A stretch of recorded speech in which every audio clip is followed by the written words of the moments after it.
Hello, viewers of the Vanguard kind. It is I, Chronos Kaiser, and I will be doing a deck profile that I did in my most recent recording.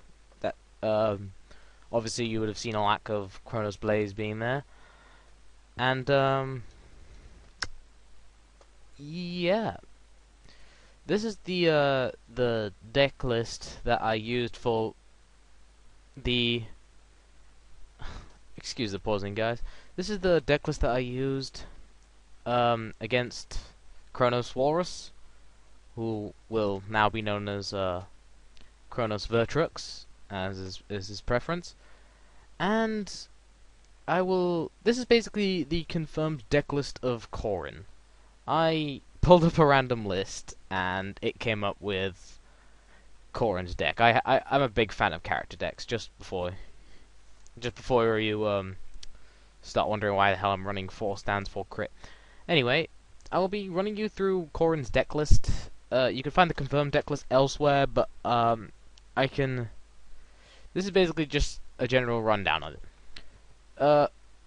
First, the ratios of the grade 1 to 3. Of course, the trigger ratio. And of course, the trigger ratio. The trigger ratio is 4 crit, 4 stand, 4 draw, and 4 heal. That is the ratio. As for the grade ratio, it's got 17 grade 1s, 14 grade 2s, 10 grade no, not 14 grade 2s, 14 grade 1s, 10 grade 2s, and 9 grade 3s.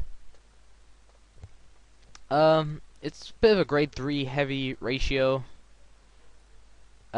which is made up for the fact that she's obviously running Toypugal and Palamedes.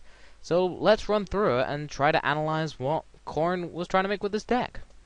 With this confirmed deck, of course. So, first off is the starter, Dreaming Jewel Knight Tiffany. It's a pioneer. It's a pioneer, which when another unit from the same clan rides its unit, you may call this card to the rear guard circle. And its skill is, put this unit into your soul. Choose up to 2 of your rear guards with Jewel Knight and its card name, and those units get power plus 3,000 until the end of turn. I suggest you'd only do that if you're either going for game or if you really need to get a few hits in to get in the lead. Of course, the heal trigger, Enthusiastic Jewel Knight Polly, the draw trigger, Dedicated Jewel Knight Tabitha, the critical trigger, Blazing Jewel Knight Rachelle, and Jewel Knight Glitme is the sand trigger. As for the grade 1s, 4 perfect guards, of course, Flash, Jewel Knight Iseult, Jewel Knight Prizme, whose skill is choose a card from your hand and discard it. When this unit is placed on the rearguard circle, if the number of other rearguards you have with Jewel Knight and its card's name is 3 or more, you may pay the cost. If you do, draw a card. Obviously, as you saw in the recent video, I had extremely bad luck with Prizme. I'm not very fond of discard and draw because I might draw triggers.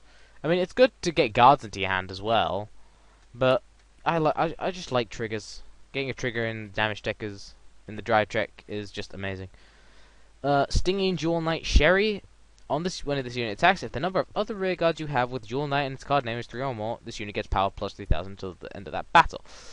Now, this card is a fake 10k, but instead of having to have a Jewel Knight Vanguard, you need 3 other Jewel Knights. And this deck does quite a bit of superior calling, so that shouldn't be a problem. And 2 Toypugal, because we run a lot of grade 3s. The confirmed deck also lists 4 Dogmatize Jewel Knight Sybill, whose skill is Counterblast 2. When this unit is placed on the Vanguard or rearguard circle, if you have a royal part of the Vanguard, you may pay the cost. If you do, search your deck for 1 grade 1 or less unit with Jewel Knight and its card name, call it to rearguard circle, and shuffle your deck. This is basically the Jewel Knight counterpart of the Revengers. The Tarutu Revenger. It's basically that counterpart.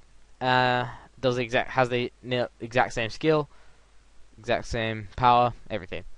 So it should be easy to get a grasp of for those Revenger players. Anyway, Fellowship Jewel Knight Tracie.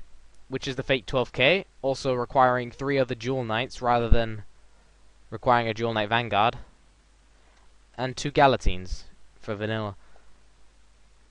As for grade 3s, we have 2 Soldiers of the Explosive Flame Palamedes, which is almost a must-have in every Royal Paladin deck. People that don't run it still stand a good chance, but it's more a filler than anything else.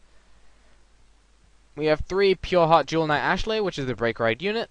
Its Break Ride skill is, when a Royal Paladin rides this unit, you may choose one of your Vanguards, and that unit gets 10,000 power and plus 1 critical until the end of turn. That's a very disappointing Break Ride unit, just in my opinion.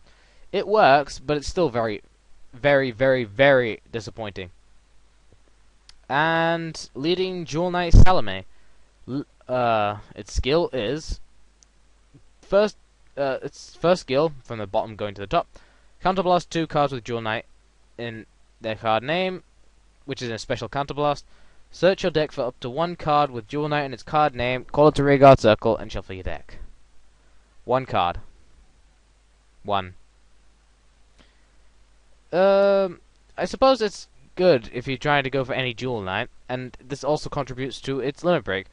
If you have 4 or more damage, when this card unit attacks, if the number of other rearguards you have with Dual Knight in its card name is 4 or more, this unit gets power plus 2,000 and critical plus 1 until the end of that battle. That's very good when you break right on top of Ashlei, because then it's got 3 critical. In my opinion, Salome is really generic as a card. And with the new card, Fearless Dual Knight Julia, it would, I think that would be a better usage for those other players who are using Dual Knight decks. But like I said, this is the confirmed deck list, and it was trying to make light of Kourin's deck at the time, as best as it could. I dislike this deck as I'm not very, as it's very generic. It does normal things. It's got there's only got 2 cards with distinctive skills, which is Sybill and Prizme, and Prizme is a double-edged sword, as well as the fact that it has 9 grade 3s, and I drew almost none throughout that whole thing. If I drew a couple more grade 3s, I might have been able to stand a chance. Anyway, this is how the deck was made, and that should be it. Alright then, I'll put the whole deck list into the description for those people who want to get it onto their CFA. And this is Chronos Kaiser, co-leader of Team Chronos, signing out.